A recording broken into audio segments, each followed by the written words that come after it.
আসসালামু আলাইকুম, আমি মোহাম্মদ দেলোয়ার হোসেন। আজকে আমরা করব লিস্ট। কোনো কিছু তালিকাকে লিস্ট বলে। লিস্ট সাধারণত তিন প্রকার। একটা হচ্ছে অর্ডার লিস্ট, একটা হচ্ছে আনঅর্ডার লিস্ট, আর একটা হচ্ছে ডেফিনিশন লিস্ট। ঠিক আছে? এখন কথা হচ্ছে আমি চিনব কিভাবে কোনটা অর্ডার লিস্ট, কোনটা আনঅর্ডার লিস্ট, কোনটা হচ্ছে ডেফিনিশন লিস্ট।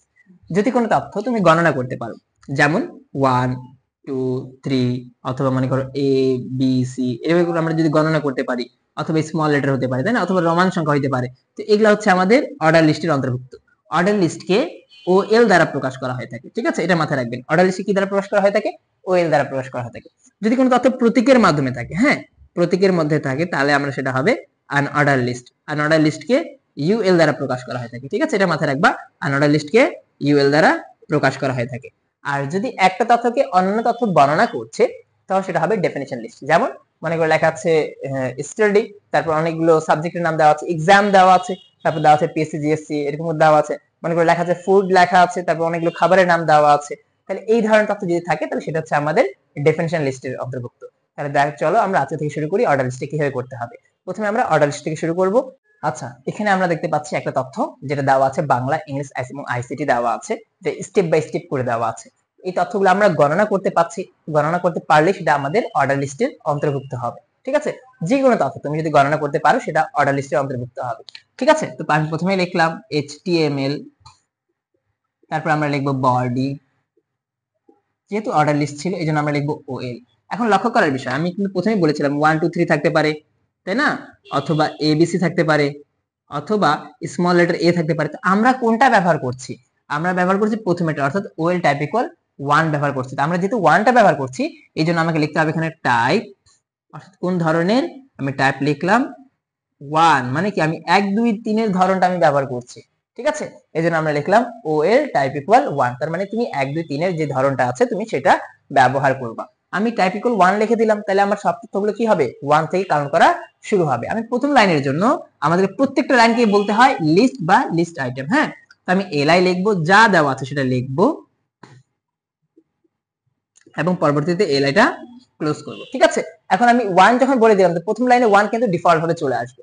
তার পরবর্তী যদি আমি 2 আনতে চাই, সে কিন্তু নিজে নিজে আসবে। তোমাকে আর এক্সট্রা ভাবে বলতে হবে যে স্যার 2 করে গেল। 2 কিন্তু নিজে নিজে সে কিন্তু কাউন্ট করবে। ঠিক আছে, তোমাদেরকে হয়তো মনে আছে কিনা, আমরা যখন কাউকে একটা পেজে বলি সবাই তোমরা একটা পেজে নাম লিখে দাও, তখন কিন্তু আমি প্রথমে 1 লিখে দেই, তারপর কিন্তু সবাই কিন্তু 1 2 3 কিন্তু নিজে নিজে কাউন্ট করে। ওখানে কিন্তু আর বলতে হয় না তুমি 2 লিখবা, তুমি 3 লিখবে, এরকম কিন্তু বলতে হয় না। সে কি করে? নিজে নিজে কাউন্ট করা শুরু করে। ঠিক একইভাবে যখন তুমি ওয়েল টাইপ করে 1 বলে দিবা, সে 1 2 3 নিজে নিজে কাউন্ট করা শুরু করবে। তারপর আমি কি করলাম? আবার লিখলাম আমি এলআই, এলআই দিয়ে লিখে দিলাম আইসিটি, এলআইটা ক্লোজ করলাম। তারপর আমরা কি করব? ওএলটা ক্লোজ করব। আচ্ছা, মাথায় রাখবা এখান থেকে কিন্তু এমসিকিউ অনেকগুলো হয়। ওএল হচ্ছে আমাদের ট্যাগ, টাইপ হচ্ছে অ্যাট্রিবিউট, এবং 1 হচ্ছে আমাদের ভ্যালু। তাহলে প্রশ্ন করতে পারে এখানে টাইপ অ্যাট্রিবিউটের ভ্যালু কোনটি? 1। এবং টাইপ অ্যাট্রিবিউট ট্যাগ কোনটি? ওএল। এবং অ্যাট্রিবিউট কখনো ক্লোজ হয় না, ট্যাগের সাথে যা সংযুক্ত থাকে সেটা হচ্ছে আমাদের অ্যাট্রিবিউট। হ্যাঁ, আমি ওএলটা ক্লোজ করলাম। আচ্ছা, ওএল ক্লোজ করার সময় একটু লক্ষ্য রাখতে হবে, না হলে লোল হয়ে যাবে। হ্যাঁ, তারপর আমরা বডি ক্লোজ করব এবং HTML ক্লোজ করব স্যার। তো আশা করা যায় এতটুকু তথ্য তুমি বুঝতে পেরেছো। এটা হচ্ছে আমাদের HTML অর্ডার লিস্টের কাজ। ঠিক আছে, এখন যদি এখানে 1 এর জায়গায় যদি আমার তথ্যগুলো যদি মনে করো যদি এ দেওয়া থাকতো, আমি কি করতাম? ওয়েল টাইপ ইকুয়াল এখানে এ লিখতাম, জাস্ট এলআই দিয়ে এলআই ক্লোজ করে দিতাম, আমার তথ্যগুলো কিন্তু অ্যানসার হয়ে যেত। ঠিক আছে, তো যে কোনো ভাবে যে কোনো তথ্য তুমি এইভাবে করে অ্যানসারটা করতে পারবে। আশা করা যায় এটা তোমরা বুঝতে পেরেছো। আচ্ছা, এখন তোমাদের মধ্যে কিন্তু আবার অনেকে প্রশ্ন করতে পারে, স্যার এখানে যদি 1 থেকে শুরু না হয় স্যার, তাহলে কত থেকে শুরু হবে? মনে করো এখানে 5 থেকে শুরু হয়েছে, হতে পারে এরকম কোনো তথ্য যদি 5 থেকে শুরু হয়, 5 6 7, তখন আমরা কি করব? তখন আমাদের নরমালি কাজ এইভাবেই হবে, কিন্তু একটু পরিবর্তন হবে।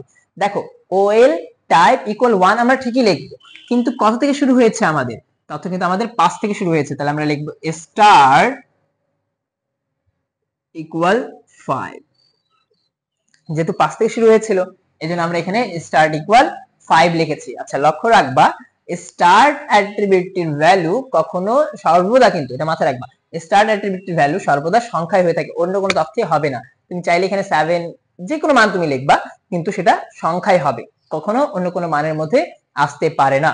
তো আমাদেরকে মাথায় রাখতে হবে যখনই আমাদের স্টার্ট অ্যাট্রিবিউটটি আসবে, তার মান সর্বদা আমাদের সংখ্যায় লিখতে হবে। আশা করা যায় এতটুকু তথ্য তোমরা বুঝতে পেরেছো। আমার কাছে একটা উদ্দীপক আছে যেখানে এবিসি এরই ধরন আছে, কিন্তু ডি থেকে শুরু আছে। তাহলে এই ক্ষেত্রে কি করবো স্যার? এই ক্ষেত্রে আমরা প্রথমে লিখবো HTML বডি, তারপর লিখবো OL টাইপ ইকুয়াল A, কারণ এটা ABC এর ধরন আছে, তারপর ডি আসবে। এখন ডি কত নম্বর অ্যালফাবেট আছে সেটা আমাকে লিখতে হবে। হ্যাঁ, এখানে আমরা কিন্তু স্টার্ট ইকুয়াল ডি লিখবো না। কেন ডি লিখবো না? কারণ আমি প্রথমেই বলেছিলাম স্টার্ট অ্যাট্রিবিউটের মান সর্বদা সংখ্যায় হবে, তাহলে এখানে তো আমরা সংখ্যায় লিখতে হবে। এখন সংখ্যা কিভাবে লিখবো? ডি কত নম্বর অ্যালফাবেট আমাদের? A B C D, D হচ্ছে আমাদের 4 নম্বর অ্যালফাবেট। ওকে, তো আমি এখানে লিখবো স্টার্ট, লিখে আমরা এখানে লিখবো ডি, আর ইকুয়ালের পর যা লিখতে হবে সেটা কিন্তু আমাকে ইনভার্টেড কমার মধ্যে লিখতে হবে।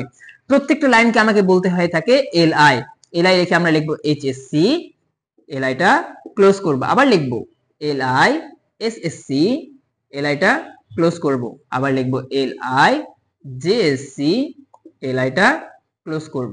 তারপর আমাদের আগের মতো OLটা আমরা ক্লোজ করব, তারপর বডিটা ক্লোজ করব, এবং সর্বশেষে আমরা HTMLটা ক্লোজ করব। আশা করা যায় তুমি এতটুকু পড়লে তুমি যে কোনো তথ্যটা বুঝতে পারবা।